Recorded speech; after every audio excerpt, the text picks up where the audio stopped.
Hi everyone, అందరికీ నమస్కారం. ఈరోజు మనం ఈ ప్రపంచంలో అన్ని మంచి గుణములు మాత్రమే కలిగి ఉన్న ఒక మానవుడి గురించి తెలుసుకుందాం. ఆయన ఎవరో తెలుసా? ఈ కథ వినండి. ఈ ప్రపంచంలో అన్ని మంచి గుణములే కలిగిన మానవుడు ఎవరు అని నారద మహర్షిని వాల్మీకి మహర్షి ప్రశ్నించినప్పుడు 16 గుణాలు కలిగిన పరిపూర్ణమైన మానవుడు ఒకరు ఉన్నారు అని చెప్పారు. త్రేతాయుగంలో పునర్వసు నక్షత్రంలో చైత్రశుద్ధ నవమి నాడు శ్రీ మహావిష్ణువు సూర్యవంశంలో రఘు మహారాజు కులంలో కౌసల్య దశరథుల నోముల పంటగా యజ్ఞ సంభవమూర్తిగా దుష్ట శిక్షణ శిష్ట రక్షణ కోసం శ్రీరాముడిగా అవతరించారు. శ్రీరాముడి అవతరించిన రోజే తర్వాత సీతారామ కళ్యాణానికి ముహూర్తం కావడం మరో విశేషం. అయితే శ్రీరాముల వారిలో ఉన్న 16 గుణాలు ఏమిటో మీకు తెలుసా? ఇప్పుడు మనం తెలుసుకుందాం. ఫస్ట్ వన్, గుణవాన్ అంటే గుణవంతుడు. ఎలాంటి తారతమ్యం లేకుండా ఎవరితో అయినా కలిసిపోయి స్నేహం చేసే సౌశీల్యవంతుడు.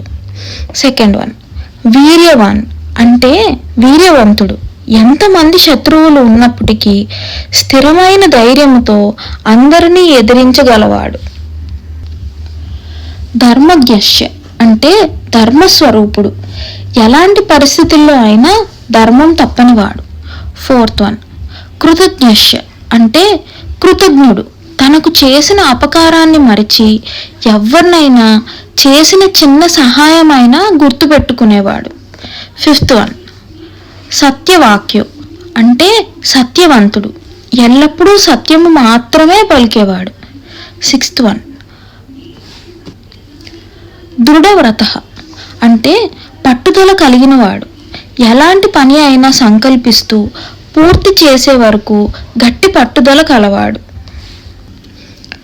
సెవెంత్ వన్, చరిత్రేనాచ కోయుక్త అంటే చరిత్రము కలవాడు. భూత భవిష్యత్తు వర్తమానాలకు చెందిన చరిత్ర కలవాడు అని అర్థం అన్నమాట. ఎయిత్ వన్, సర్వభూతేషు కోహిత అంటే సర్వ ప్రాణకోటికి హితుడు అని అర్థం. సృష్టిలో ఉన్న సమస్త ప్రాణకోటికి హితము అంటే మేలు కోరుకునేవాడు అని అర్థం. నైన్త్ వన్, విద్యావాన్ విద్వాంసుడు. వేదాంగములలో మంత్ర రహస్యములలో పరిపూర్ణ జ్ఞానము కలవాడు. సమర్థశ్చ అంటే సమర్థుడు. శస్త్ర అస్త్ర ప్రయోగములలో శాస్త్ర చర్చలలో కానీ ధర్మ ఆచరణలో కానీ సామర్థ్యం కలవాడు అని అర్థం. 11th వన్, ప్రియదర్శన అంటే అందమైన వాడు. ఎన్నిసార్లు చూసినా ఇంకా చూడాలి అనిపించే అందమైన రూపం కలవాడు. 12th వన్, ఆత్మవాన్ అంటే ఆత్మవంతుడు అని అర్థం. అంటే స్థిరమైన మనస్సుతో ఏ పరిస్థితులలో అయినా ఆత్మనిబ్బరం కలవాడు. 13th వన్, జితక్రోధ అంటే కోపం జయించిన వాడు అని అర్థం. కోపమును నిగ్రహించుకుని అవసరమైన సమయంలో మాత్రమే ప్రదర్శించేవాడు. 14th వన్, ద్యుతిమాన్ అంటే తేజస్సు కలవాడు. శత్రువులు కూడా అసూయ పడేంతగా సూర్యుని వంటి తేజస్సు కలవాడు. 15th వన్, అనసూయక అంటే అసూయ లేనివాడు. ఇతరులలో తప్పులను వెతికే దుష్ట స్వభావము లేనివాడు అని అర్థం అన్నమాట.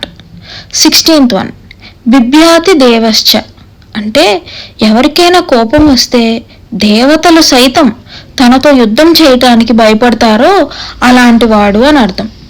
ఈ శ్రీరామనవమి నాడు ఈ 16 గుణములలో వీలైనన్ని ఆచరించుకుని అంటే మనం అలవాటు చేసుకుని ఆ శ్రీరామచంద్రుని కృపకి పాత్రులం అవుదాం. అందరికీ హ్యాపీ శ్రీరామనవమి.